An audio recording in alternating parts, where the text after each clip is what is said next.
Another one bites the dust. Accused of embezzling party campaign funds, Lancashire MP Mark Menzies has resigned the Tory whip and announced that he will not be standing at the next general election. Why are so many of our parliamentarians being caught up in bizarre scandals these days?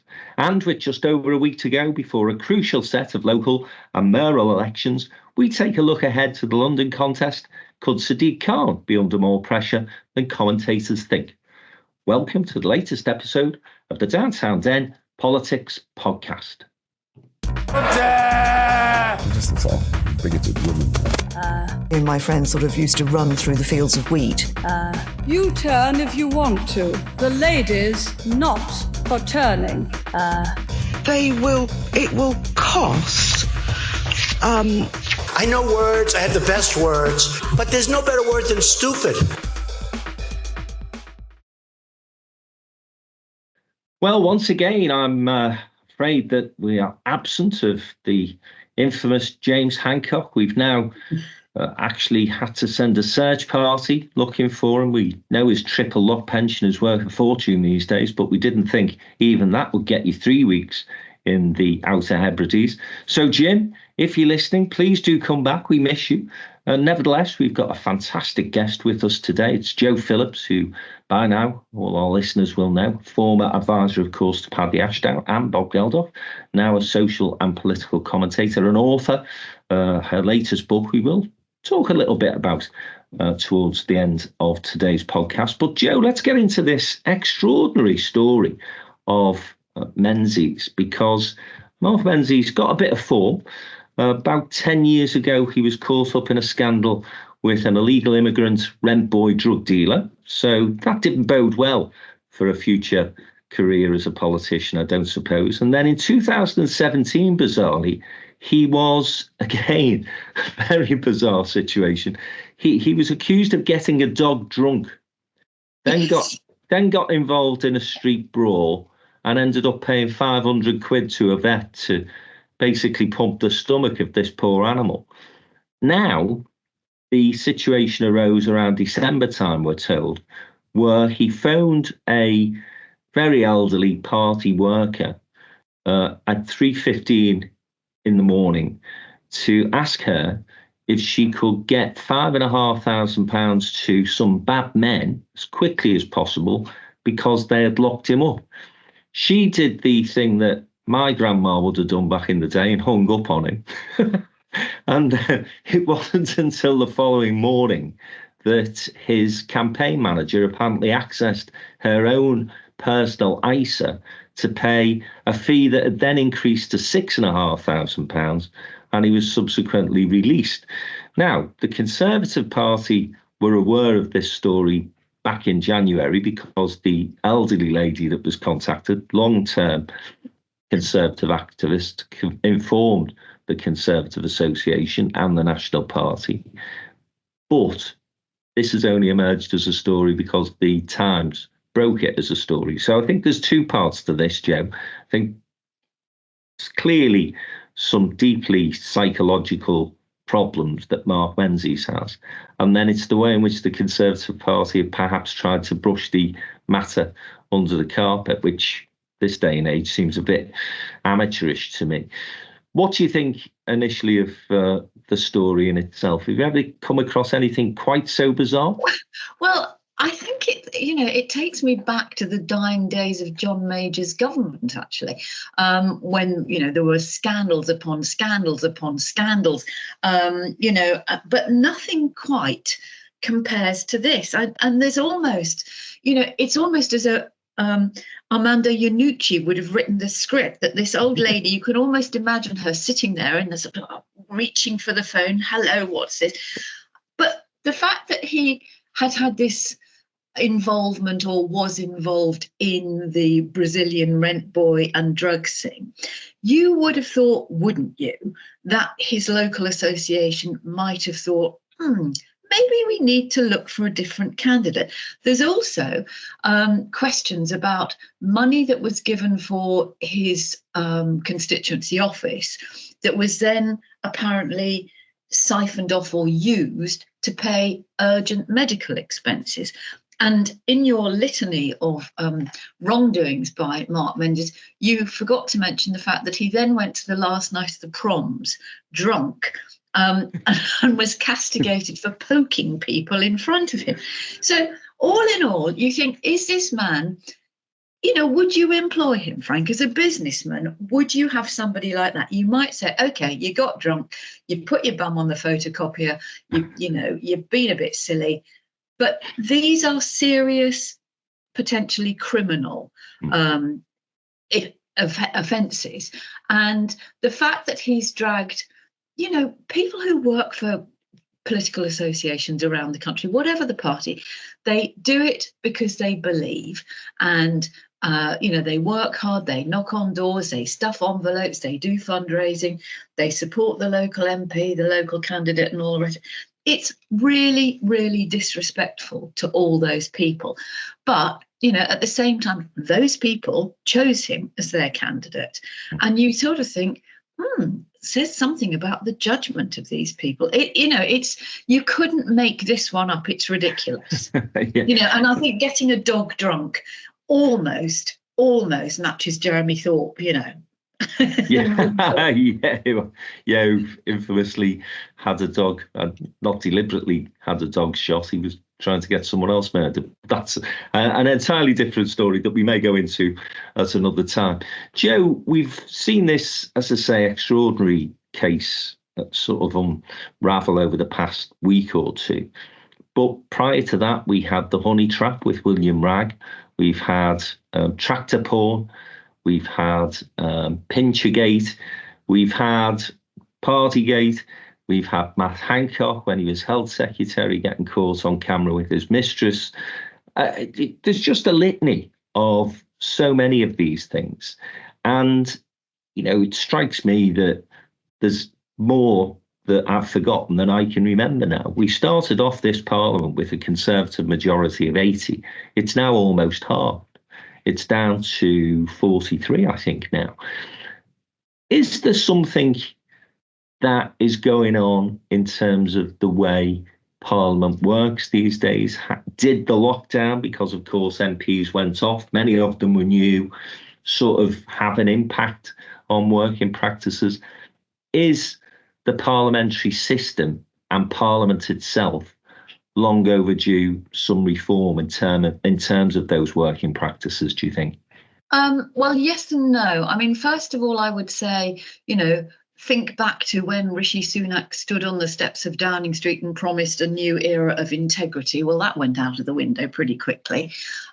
Interestingly, I don't think it is exclusively men, but in the list of dodgy candidates you just read out, there wasn't a woman there. And although the Conservatives are desperately trying to nail something on Angela Rayner, there is nothing on the scale of this. And I think, there are several things. In all of those events, Partygate, Chris Pincher, the Honey Trap, and Mark Menzies, all of these things, the party knew about it, or the whips knew about it and didn't do anything about it. So, there's several things here. One is, if you're a whistleblower, whether you happen to be the local constituency association member, or you happen to be a member of staff in Parliament or in a constituency office, or you happen to be a member of the public, if you raise a complaint, it should be dealt with quickly, transparently and properly. And too often these things come to light because of the assiduous work of journalists. And, good luck to them. And frankly, without some amazing journalism, we would never have got to the bottom of Partygate, and we might still be under Boris Johnson's leadership. But I think, Parliament has improved. There is no doubt. When I was there working for Paddy Ashdown many, many years ago, there were still late night sittings. It was deeply family unfriendly. It was, I remember sort of sitting out on the terrace at 3 o'clock in the morning with Charles Kennedy, drinking a bottle of wine and eating egg and chips, waiting for a vote, an all-night vote. Well, those days have long gone, but it is a peculiar life. So you're in London for part of the week if you're a constituency MP that can't commute on a daily basis. So you've got that sort of away from home life. You've got all your constituency work to deal with. You've got fractured and distant relationships with friends, family, social life and everything. And it's lonely. It's hard work. You are absolutely under the spotlight 24 hours a day, whether that's with your local paper or somebody who happens to have spotted you in a restaurant, with a bacon sandwich hanging out of your mouth in an unattractive way and puts it on YouTube. So there's all of that. And there is something fundamentally peculiar, as you know, Frank, about going into the Palace of Westminster. It is like going into Hogwarts. And, it is full of dark corners made for plotting. There are still hooks, in the members' cloakroom for them to hang their swords on. It is outdated. It's a building that desperately needs money spending on it to keep it actually standing. But, the public is not going to buy that to pay for MPs. And it is time and long overdue that we looked at a purpose-built, modern, let the light in to Parliament, literally and figuratively, so that people can see what's going on. Make it look like an office where you and I work. Make it look like somewhere that people can relate to, because somewhere in this sort of the theatricality of the building, I think it allows lonely late nights, all of that sort of stuff. I think it helps things to fester. And I think, to be fair, I think most people go into politics for the right reasons at whatever level, whether that's local councils or Parliament or mayors or whatever. But I do think, to a certain extent, you have to be a bit of a loner in order to do it, because in order to fight in our very dirty and ridiculous first past the post system, you've got to be pretty ruthless. And we're certainly going to see that, in the run up to the next election, whenever that might be.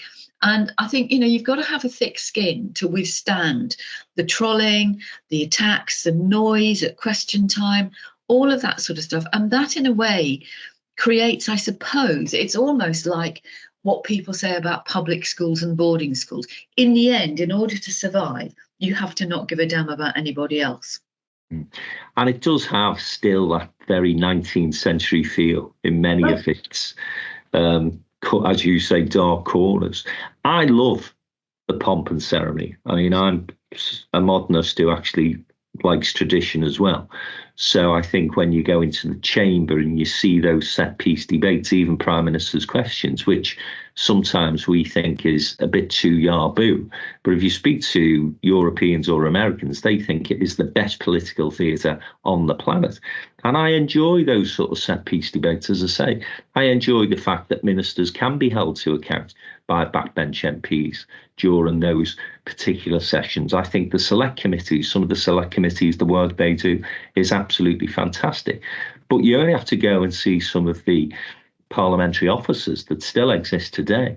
And it's bizarre, isn't it? Because we do have, I think it's the Norman Shaw building, isn't it? Where we have some modernity in terms of office accommodation.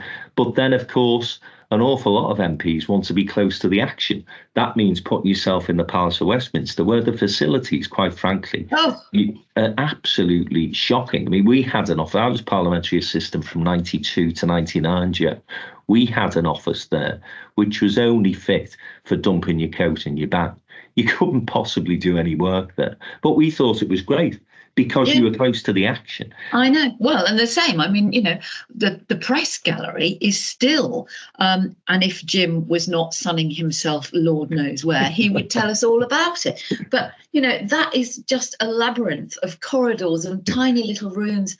And, the windows don't open and the heating doesn't work and there are mice and things, and and in the days when people smoked, you couldn't see walking down the corridor. I remember when I was first appointed to work for Paddy Ashdown, I started the job in August during the summer recess. So I'd been to see him in the constituency in Somerset, and then I went up to the office and things. So very proud of my pass and got myself in. And as I walked through the corridors, lights were turning off behind me, and there were workmen all over the place doing sort of summer refurbishment. And I thought, Christ almighty, I'm going to end up as a pile of bones and some fillings that somebody might find in years to come. And I never found my way around properly. And that's without, trying to get into the back bits and the members' entrance and the staff thing. So, yeah, it's a culture shock, I think, to people. And I agree with you. I mean, the state opening of Parliament, although we know it's complete theatricals, it is still a wonderful spectacle. And I do think select committees are hugely important. And I always say to students, if you want to understand politics, listen to the select committee hearings, because you will really hear proper people having proper conversations, and it's not about scoring political points.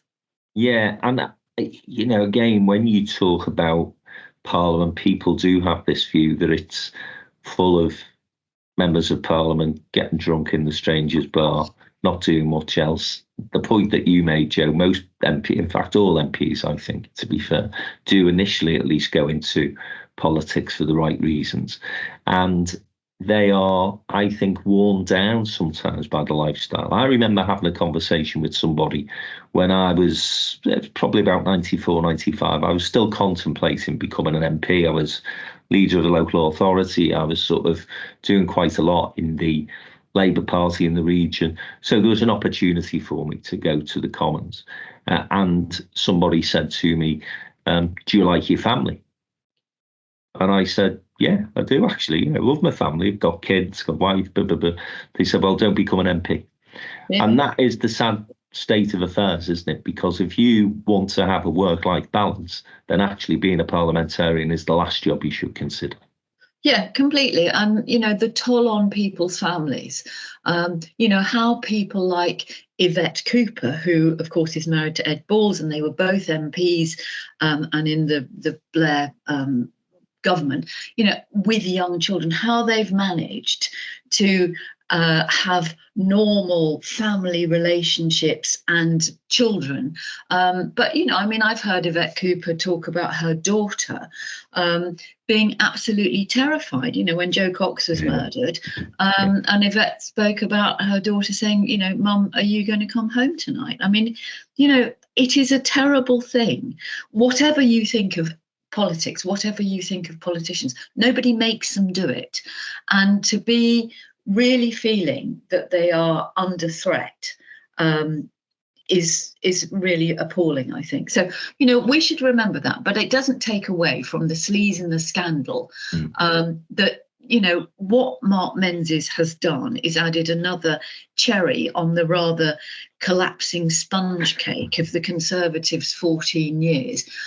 Where's the integrity? We learnt this weekend in the weekend papers that of all the MPs that are disappearing at the next election because they probably know they're going to lose or they can't face years in opposition, actually an awful lot of them have already signed up for very lucrative company directorships. And I would say to people, okay, so whether you're with a bank or whether you've got shares or whether you work for, have a look at these people who suddenly become non-exec directors and ask yourself, did they do right in Parliament? Because are they going to do right in business? Because frankly, I wouldn't employ half these people. I'd have had Mark Menzies out on his ear for his behaviour. Absolutely. And let's just pick up this point you made about the end of the major government and the end of days feel that government had back in. So from, I guess, about 95, 96, it felt very tired, felt as though it had run out of road. And then you're getting these sort of scandals. We had the Hamilton affair, the cash for questions. Well, we had Tim Yeo, who had illegitimate child. That seems rather normal behaviour in comparison to what we're very mild, really. Yeah, Mellor was another, wasn't he? David Mellor. He had famously a mistress who apparently used to wear a Chelsea shirt. She should be shot just for that, Joe, in my opinion. But there you go.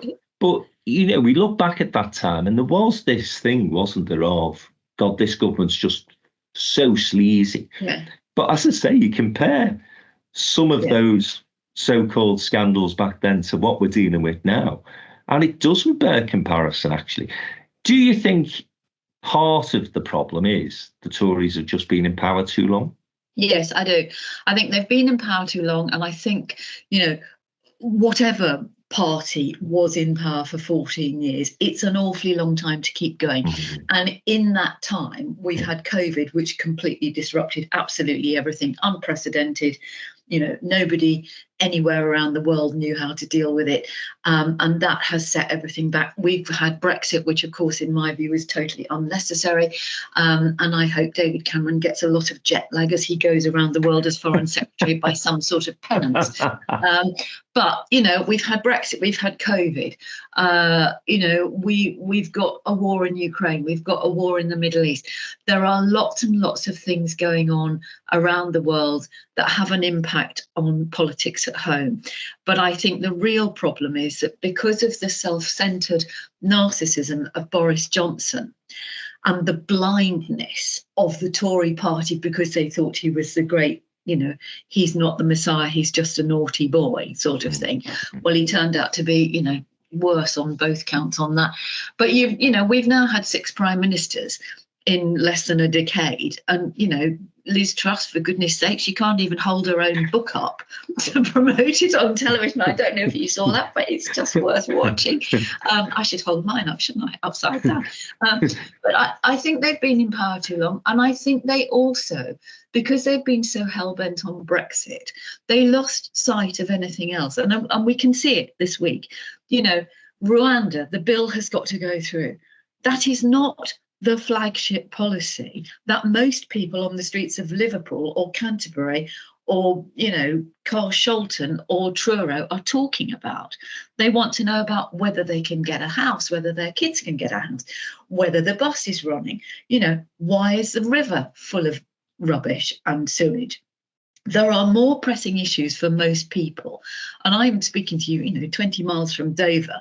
But, the Rwanda bill has become this all-defining thing. Well, if that's all you've got to show for it, then frankly, you didn't have any ideas. And I think they have been bereft of ideas. They didn't have a vision. If you go back to those days when you were in Parliament and I was in Parliament, and quite well, our paths didn't cross, I don't know. But, Tony Blair had a vision. Margaret Thatcher had a vision. Boris Johnson's vision was about Boris Johnson. There was nothing else, nothing more. I think David Cameron and Nick Clegg had the beginnings of something that would have been kinder, better, calmer, younger, and more sensible. But of course, that all went out the window. And I think, what we've seen is such fractured politics. And it's largely because of Brexit, Frank. Even now, you have to tread on eggshells, having conversations with people, whether they're farmers or fishermen, or ferry operators or holiday makers. We are still paying the price for that. And, we're grown-ups, but our kids are going to be paying the price for this for the rest of their lives. Yeah, and you do wonder, as I say, because of the fractious nature of the whole Brexit debacle, also, as I say, lockdown, then you do have a backdrop of working environment that many of these people who stood for Parliament back in 2019, firstly, were unaware of, and secondly, probably thought they were never going to get there anyway. We do forget that, similar to the 97 landslide Labour enjoyed, again, one of the first jobs I was given was find out who some of these buggers are. Because nobody had done any due diligence on many of them, thinking there's no way they're going to be elected as an MP. So there'll be some of that as well, won't there, Jo? There will be. And, you probably know this, but, other people might not. But Tony Blair didn't think he was going to win by a landslide. No. And there was a group set up between Tony Blair and Paddy Ashdown, and it was called the Joe Group, after me. And it was very, very secret. And it involved Peter Mandelson, it involved Charles Kennedy, it involved Robin Cook, and various other people. But there were lots of other people who didn't know. And the whole thing was predicated on the belief that Tony Blair didn't think he was going to win an overwhelming majority, and that there would be a coalition between the Labour Party and the Lib Dems. Well, it didn't happen. He didn't need the Lib Dems, but it was interesting times. But the cooperation, I spent more time in Bosnia in those days, mainly because Paddy preferred the sound of bullets to the sound of local activists clapping. But, we would always give briefings to Robin Cook, who was Shadow Foreign Secretary.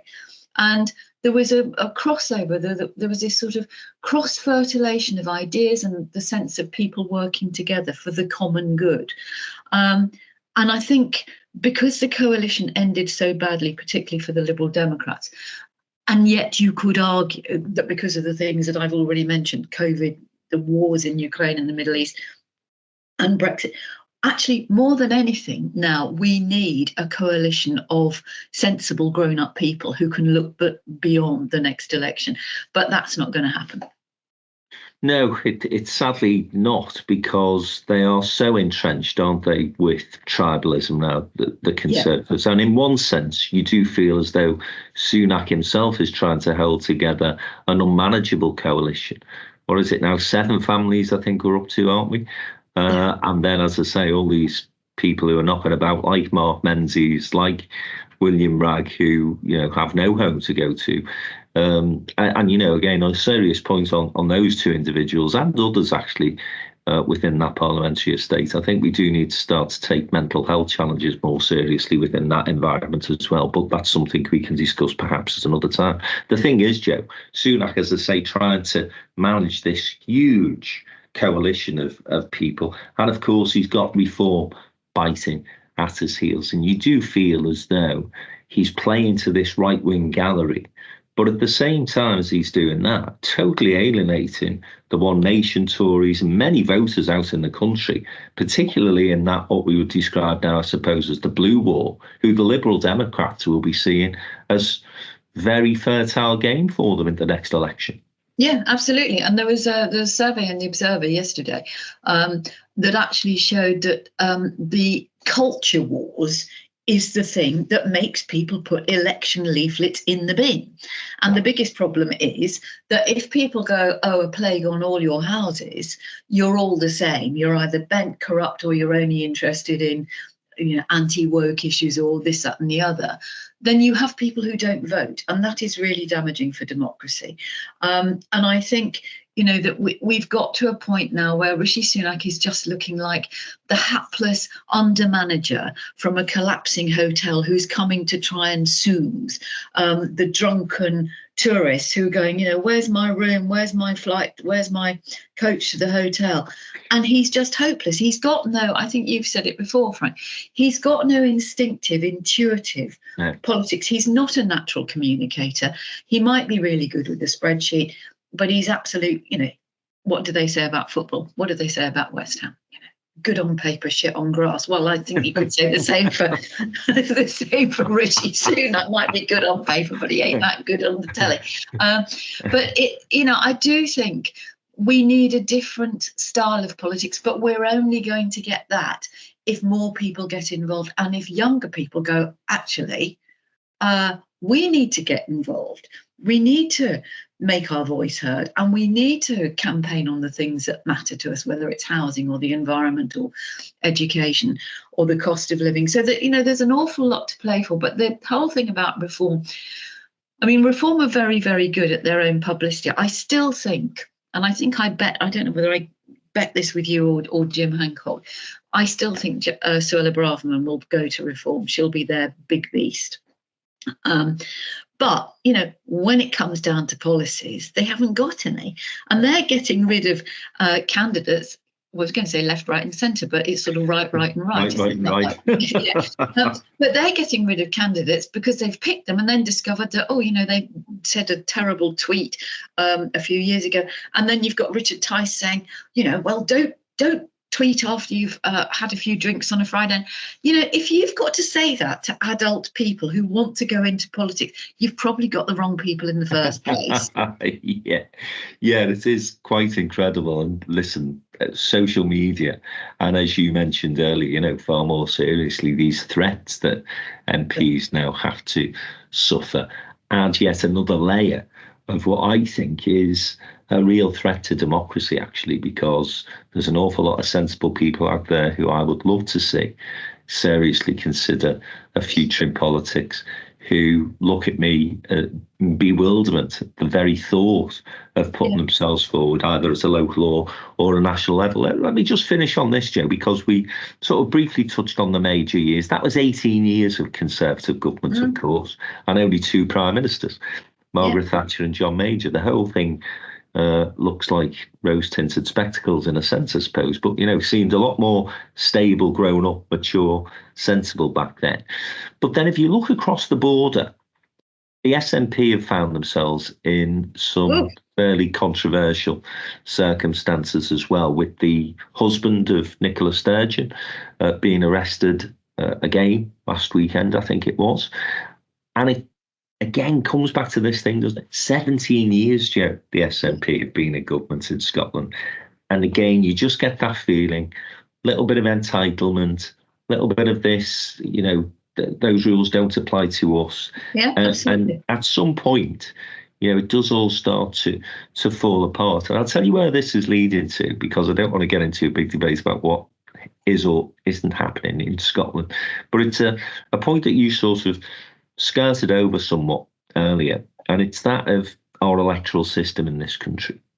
Because people often say to me, well, we don't have strong government because if you have PR, because you got all this coalitions and horse trading.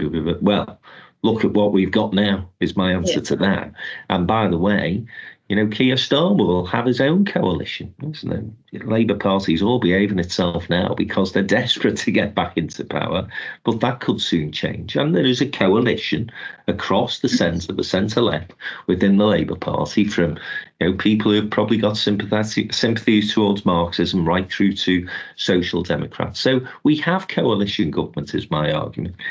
But of course, what proportional representation, electoral reform, a different type of voting system does bring to the party, in my opinion, is greater accountability, greater scrutiny. And we avoid what we've seen now too many times, and that, as I say, is the longevity of these one-party states leading to a series of absolutely outrageous and extraordinary scandals.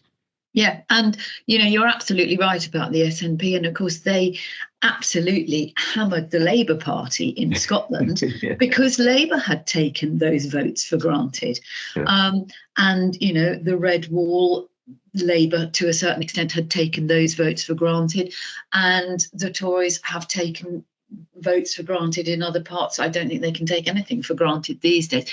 I think people have changed. I think although political parties are still quite tribal, I think that the general public, in the absence of PR, I think are much more canny about how they use their vote. They understand tactical voting. They don't need a lecture from John Curtis. They actually get, if actually I really want to vote Green or whatever it is, but I'd rather get rid of the Tory or get rid of the Labour Party, so I'm going to use my vote where it's got most effect. And I think that's really, really important. And that's changed things, that people are much more savvy. Labour and the Liberal Democrats and the Greens don't need to do a pact because people are actually working it out. We've seen Labour already say to activists, you've got to go to target seats. It's not just, I've spent years, as I'm sure you have, Frank, campaigning where, just one more push and we'll overturn this 25,000 majority. Well, you won't actually. But actually, you might do with the Tories the way they are at the moment. But it makes sense. Target your resources, target your activism, target your voters. But don't forget that every single vote counts. And the worst thing that political parties can do is let the electorate think that they are taken for granted. And I think, what was interesting in Rochdale, because George Galloway is not particularly interesting, but the bloke who came second, not a member of a political party, a local businessman who was campaigning on local issues, and he came way ahead of all the other runners up and was in touching distance of George Galloway. And I think that tells you a lot, that across the country people really, really care about what's happening in their neighbourhoods, and that's more important to them than, frankly, who's in number 10. And that's a great segue, Joe, into our next discussion, which we'll start after the break, actually. We'll look ahead to the local elections, the mayoral elections, where there's one or two candidates who I would suggest are more independent than tribal, who have a chance of pulling off perhaps some shock victories. So stay with us. We'll be back in a minute.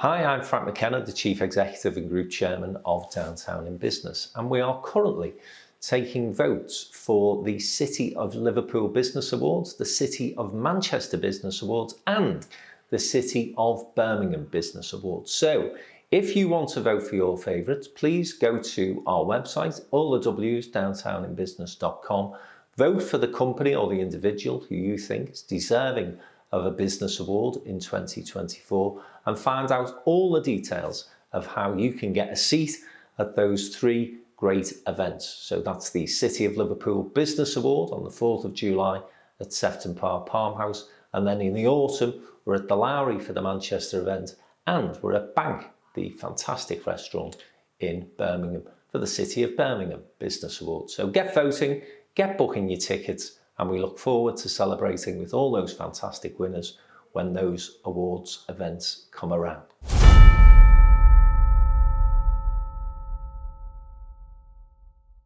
Okay, welcome back to the Downtown End Politics podcast with me, Frank McKenna, the Group Chair and Chief Executive of Downtown in Business, and Joe Phillips, who I'm delighted has joined me again this week. And Joe, just going to take a glance at the mayoral elections that we have coming up on the 2nd of May. They are being watched with keen interest, of course, because people see this as a rehearsal for the general election, which will happen later this year, when we're not quite sure.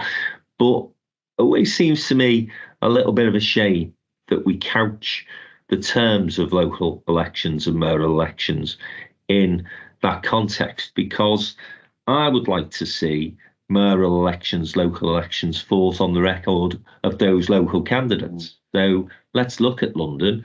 Sadiq Khan, he would be, I think, considered somewhat of a shoo-in, given the fact that he's the Labour candidate, given the person that the Tories have selected doesn't, well, seems to be a shilling short of a quid to me, but that might just be me.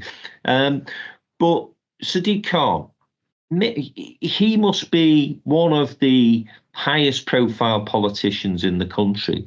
And most of the things that we see, at least in this part of the world, about Sadiq Khan tend to be negative, Joe. I just wonder what the sense is down south of Sadiq and his performance as London Mayor. I think that's a very true that's a very true description. I know more about Andy Burnham and Andy Street and what they're doing and how they work together and what they've achieved or what they're trying to achieve than I do about Sadiq Khan. And I'm not in London, but I'm not very far away. He's going for a third term. I think he may be a shoo-in, although this is, we were talking about proportional representation before the break. This time, it's first past the post for the London mayoral election. And this is going to be the biggest single test of the new requirement for photo ID. Now, the grave concerns that younger people and Labour supporters are still not as aware of the need to have the correct photo ID in order to vote. So there's a huge campaign to try and say to people, make sure you've got the right thing. So, your lanyard with your office pass isn't going to cut the mustard, but your pensioner's bus pass will. So I think there is a concern that there might be people who can't vote because they're turned away, they haven't got the right ID. There's the first past the post, Sadiq Khan's going for his third term. And on each other occasion, the last two occasions, he has swept in, but he's also hoovered up the second preferences for Lib Dems and Greens, which that won't happen this time. Susan Hall, the Conservative candidate, you say she's what? One bob short of a... No, what do you say? A shilling short of a quid. Yeah. Yeah, exactly. That much short of a picnic. I mean, what Yeah, other analogy do you need? not playing with a full deck, all of those things. Yeah. Send in your acronyms as soon as you like. But I mean, you know, is there nobody else that the Tories could have found? Is that the best? I mean, she could end up as Tory leader. She's daft enough. It certainly hasn't created the sort of buzz or the interest that I think, you know, the mayoral elections up your part of the country are creating. And I think Sadiq Khan, if I'm honest, I think he's rather disappointing. He doesn't have the profile. You know, as you know, in London, you've got 32 boroughs plus the City of London. So you've got very high profile councils all fighting their own patch. He's got power over the police. He's got power over Transport for London, buses and tubes and stuff like that. He's got limited fundraising or revenue raising powers. But it seems to me that in a way, what does he stand for? You know, he's better than the others. He doesn't seem to me to be, and I go into London, you know, often, but not every day. But I don't feel that he is a voice for London in the same way that I think Andy Burnham is a voice for Manchester or Andy Street is for the West Midlands. And I don't know whether that's because London is just overcrowded, crowded out by Westminster, crowded out by the other local authorities, or whether he hasn't got sufficient power, or whether he's just a bit flat. But I get the sense that he's a bit flat. Yeah, you consider Ken Livingstone and, dare I say, Boris Johnson. Absolutely, yeah. Big, powerful figures when they were London mayor, because what they have, of course, is fantastic convening power. You know, Andy Burnham, Andy Street, the two mayors that you mentioned there, have no more power. In fact, they would say on certain issues they've got less power than Sadiq Khan. So the fact that they've been able to portray themselves as champions for their area, but you're suggesting Sadiq Khan hasn't really been able to give himself that sort of reputation. And then he's been caught up with some things, Joe, that, again, be interesting to get your view on. Things that I think you and I instinctively would be sympathetic towards, but I wonder whether he's communicated these issues particularly well. So we'll start with you, Les, for example. Yeah. Now, this is charges that are being introduced for people to go in and out of London, congestion charge being in London for a long time, of course. This basically ups the ante. But having done a little bit of research, seems to me that unless you've got a very old car, then actually you're not necessarily going to be impacted by this new charge. But it's been portrayed by his opponents as this real attack on the working class, and it's going to cost thousands and thousands of pounds to people. So those are the sort of issues that you think may damage his vote and could see an upset in the capital. Yeah, and I think, you know, that is illustrated, I think, by certainly from the polling that shows that there is, in central London, you know, he's pretty secure. But on the outer rings of London, the sort of outskirts of London, where they are most impacted by the ULEZ thing. But, you know, that's a really good example of really bad communications. He allowed the Tories to attack him, you know, and they attacked him on, it was an attack on motorists. All he needed to do from the outset said, this has got nothing to do with driving. It's about public health. Yeah. You know, it absolutely isn't about driving. It's not about revenue raising. It's about public health. It's about cleaning up the city. You know, we've had coroners saying that pollution was responsible for the death of a small child who lived on a very busy road in central London. I was in Liverpool last week, you know, for your fabulous Changemakers conference. But walking through the city, it's really noticeable. A big, busy city is not congested. I didn't feel as though I was breathing in fumes. And I think, you know, Sadiq Khan is not very good, whether it's the people around him. You know, London is violent, sure, there is crime. There are fatalities and stabbings and things like that. But where is he? Where is he coming out and saying, actually, I can point to this or I can point to that? He seems to, I don't know, he seems almost disinterested, which I'm sure is very unfair. But it's just like, why did you get it so wrong on ULEZ? You let them win that by-election caused by Boris Johnson's disappearance, because the Tories fought it to get on low emission zones. He does seem to, from the outside looking in, lack some energy. Yeah. And as I say, you know, as a communicator, that's what you've got to be really good at as a mayor. Yeah. And the fact that he isn't, I don't think has done him any good. I think he's been helped by the Conservatives, actually, because Paul Scully was available to them as a candidate. He's a Conservative MP. He's been a minister. He's now backbencher. But apparently he was told not to stand because the Tories didn't want another by-election. He was Minister for London at one time. I don't know if you know Paul at all. I think he's a decent MP, actually, a decent politician. I think he'd have given Sadiq Khan a far better run for his money. I sense, though, that he will get elected to that third term. Would that be a fair assessment? I think so. I mean, I think it, as we've said before about the Labour Party nationally, I think it's for them to lose. But it would be nice to see, it would be better for all of us to see a better contest with better opponents. Rory Stewart nearly stood, didn't he, as an independent? Yeah. Absolutely. And then COVID hit. And let's get into this, actually, because you mentioned the Rochdale by-election and independent finishing runner-up. And over in the northeast, we have the first northeast mayoral election combined authority that includes the city of Newcastle. And there, Jamie Driscoll was the mayor for Northumberland, I think it was. Certainly part of the northeast didn't include Newcastle, so he's the incumbent in a sense.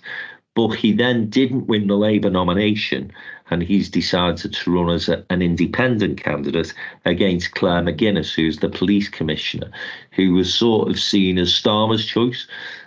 Jamie Driscoll seen as a bit of a Corbynista. I don't think he'd buy into that label so much. I think he's got a chance. And again, Joe, I just wonder whether people, on the basis of what you were saying earlier, far more aware now of what's happening, a bit more astute in terms of the politics, less tribal in terms of the voting patterns.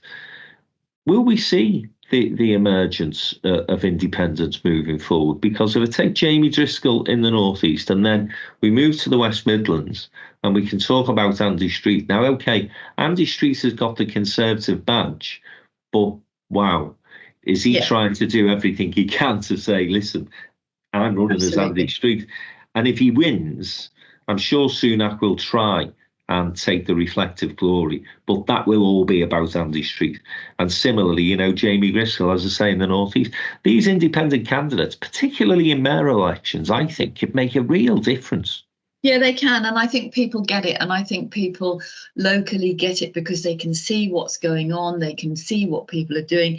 I mean, again, from the conference that you hosted last week, Frank, one of the speakers was talking about the availability of the mayors to have conversations, whether it's with business, whether it's with planning departments, whether it's with developers, whether it's with education program, and that availability and accountability and being on your patch and seeing with your own eyes whether it's working or, my God, that looks like a dump or this needs sorting out. You know, that makes a huge difference because it makes people, local people, feel that not only are they walking the walk, they're walking alongside you. And I think, you know, Andy Burnham and Andy Street have done that, both of them. And I think Andy Street would love nothing more than to say, I'm not a Conservative. But, you know, we'll have to wait and see on May the 2nd. But I think, you know, your point about Jamie Driscoll and this more independent-minded, you know, Andy Burnham's Labour for sure. But, you know, he's Andy Burnham first. He's Manchester first. He's not Keir Starmer's man. He is his own man and he is Manchester's man. I mean, it's interesting, isn't it, when you look at Bristol, where they voted to get rid of the mayor, who had done, you know, quite a lot of good and would have gone on to do it. But due to strange sort of local politics, they decided they didn't want a mayor anymore. I think mayoralties are the way forward. And I think that we were talking a little while ago about the 32 London boroughs, 33 if you count the City of London. It's bonkers. You've got all of these highly paid chief executives cheek by jowl with each other. When I worked for Lambeth, we were having to share things with Tory held Wandsworth, like Vauxhall 9L's redevelopment, the Garden Bridge, which never saw the light of day. But, that was between Westminster and Lambeth. So you've got all of these people battling for their little feudal tribes. And actually, if you got rid of that layer of government and brought it down much more locally, but you had mayors with real power, real devolved power, particularly on things like skills and education and inward investment, you can make a huge difference to areas where people live, and you can keep people in an area. You can stop the churn so that you end up with much more sustainable communities. And I think, it'd be really interesting to see if Jamie Driscoll wins, then, it is to a certain extent a shot across the bows of Keir Starmer, but it's also tells you more about what local people want and what local people care about. And that's what's important. Yeah, absolutely. Well, we'll keep a key eye on those contests and many others across the country, of course, on the 2nd of May, as I say, local elections as well. And Joe, we'll try and get you back on the Monday after the local election results, because I'm sure that'd be something that you would be keen to comment on. Before we close the programme today, let me just ask you about this book that you've written. Tell people about it. I think they're bored to death of hearing about it. No, You're my best agent. It won't be. No, well, it's called Why Vote? How to Make Your Voice Heard in a World of Broken Politics. And it's aimed at people who go, oh, they're all the same, or I don't understand it. It's not worth it. And what I have done with my co-author, David Seymour, is to try and say, this is how politics works. This is why it's important. And more than anything else, your power is in your hands if you use the vote. And, we can all do that on May the 2nd, where we've got elections. I don't have them here. But, use it, because you can change governments, you can change councils, you can change mayors, you can change things, but don't, use it or lose it. Absolutely. Get involved. And that's the thing I would say. Wherever your politics are, please do go and vote on Thursday, the 2nd of May. And don't forget to take your voter ID. Anyway, I must dash. I've just had an urgent telephone call from some bad men who apparently have got Jim Hancock locked up in a bedroom, and they're offering me £5,000 for me to take him off their hands. So listen, we'll be back. To keep him. Yeah, we'll be back. I'll go and release Jim, and he'll be back, I'm sure, with us on the Downtown Den Politics podcast next week. Thanks so much, Joe, for joining us again. I know we'll see you again very soon. Have a great week, everyone, and thanks for listening.